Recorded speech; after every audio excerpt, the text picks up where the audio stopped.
could be little doubt. No other than such relationship would have accounted for the atmosphere of stale familiarity which the trio carried along with them like a nimbus as they moved down the road. The wife mostly kept her eyes fixed ahead, though with little interest, the scene for that matter being one that might have been matched at almost any spot in any county in England at this time of the year. A road neither straight nor crooked, neither level nor hilly, bordered by hedges, trees, and other vegetation which had entered the blackened green stage of colour that the doomed leaves pass through on their way to dingy and yellow and red. The grassy margin of the bank and the nearest hedgerow boughs were powdered by the dust that had been stirred over them by hasty vehicles, the same dust as it lay on the road, deadening their footfalls like a carpet. And this, with the aforesaid total absence of conversation, allowed every extraneous sound to be heard.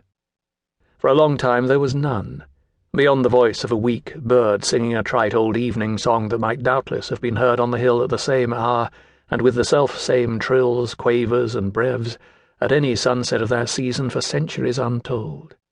But as they approached the village, sundry distant shouts and rattles reached their ears from some elevated spot in that direction, as yet screened from view by foliage. When the outlying houses of Weydon Priors could just be described, the family group was met by a turnip hoer with his hoe on his shoulder and his dinner bag suspended from it. The reader promptly glanced up. "Any trade doing here?" he asked phlegmatically, designating the village in his van by a wave of the broadsheet. And thinking the labourer did not understand him, he added, "Anything in the hay-trussing line?" The turnip hoer had already begun shaking his head. "Why, save the man, what wisdom's in him that I should come to Weydon for a job of that sort this time of year?" "Then is there any house to let? A little small new cottage just a builded, or such like?" asked the other. The pessimist still maintained a negative. "Pulling down is more the nature of Weydon. There were 5 houses cleared away last year, and 3 this, and the folk nowhere to go. No, not so much as a thatched hurdle, that's the way of Weydon Priors." The hay-trusser, which he obviously was, nodded with some superciliousness. Looking towards the village, he continued, "There is something going on here, however, is there not?" "Aye, 'tis a fair day, though what you hear now is little more than the clatter and scurry of getting away the money of children and fools, for the real business is done earlier than this. I've been working within sound dot all day, but I didn't go up, not I. 'Twas no business of mine." The trusser and his family proceeded on their way, and soon entered the fair field, which showed standing places and pens where many hundreds of horses and sheep had been exhibited and sold in the forenoon, but were now in great part taken away. At present, as their informant had observed, but little real business remained on hand, the chief being the sale by auction of a few inferior animals that could not otherwise be disposed of, and had been absolutely refused by the better class of traders who came and went early. Yet the crowd was denser now than during the morning hours.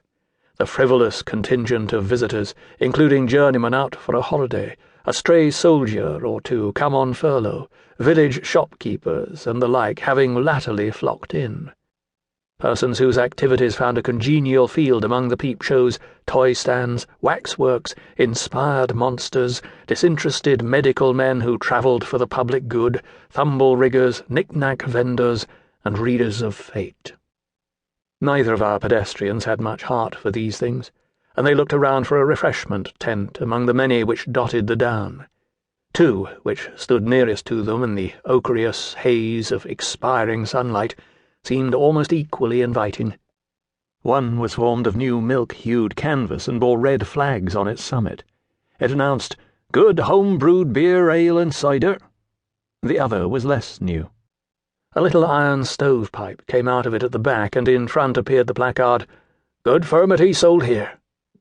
The man mentally weighed the 2 inscriptions and inclined to the former tent. "No, the other one," said the woman. "I always like furmity, and so does Elizabeth Jane, and so will you. It is nourishing after a long hard day." "I've never tasted it," said the man. However, he gave way to her representations, and they entered the furmity booth forthwith. A rather numerous company appeared within, seated at the long narrow tables that ran down the tent on each side.